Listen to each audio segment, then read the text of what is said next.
বন্ধুরা, এই লোকটি যখন ড্রাম থেকে পানি ঢালতেছিল তখনই কিস্তিওয়ালা চলে আসে। আল্লাহ, কিস্তিওয়ালা চলে আসে। আব্বা আব্বা আব্বা আব্বা, কিস্তিওয়ালা স্যার তো চলে আসছে। তুমি যে 3 মাস যাবত কিস্তি দিচ্ছ না, এখন কি হবে? আচ্ছা চল ড্রামা শুরু করা যাক। আচ্ছা ঠিক আছে ভাই বাবা। সাহেব, দরজা খুলেন। কি হয়েছে, কাঁদছেন কেন? কাঁদছি কেন তাই? আমার বাবা আজকে সকালে হঠাৎ করে মোটরের সাথে কারেন্ট শর্ট খেয়ে মারা যায়। কি বলো তুমি? এটা কিভাবে হলো? আসেন তাহলে, আসেন দেখবেন কিভাবে কি হলো। তোদের সবাইকে বলে দিলাম, কেউ ওভার অ্যাক্টিং করবি না, বলে দিলাম। বাবা বাবা তাড়াতাড়ি করো, কিস্তির চার্জ চলে আসছে।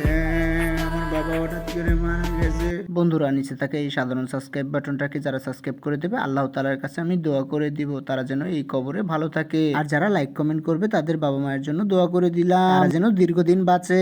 স্যার প্রতিদিনের মতোই বাবা মোটরের লাইন দিতে গেছিল, হঠাৎ করে বাবা দেখি কারেন্ট শর্ট খেয়ে মারা যায়। সেটা ম্যানেজারকে জানাই, 10 লাখ টাকা তো মাফ করতে হবে। হ্যালো স্যার, গেছে মাসে যে 10 লাখ টাকা নিয়েছিল শপিং করতে মারা গেছে, ওনার ঋণটা মাফ করে দিয়ে শেষ সময় খাটিয়াটা ধরে অনেক টাকা দিয়ে দাও দাও, খাটিয়াটা আমাকে দাও।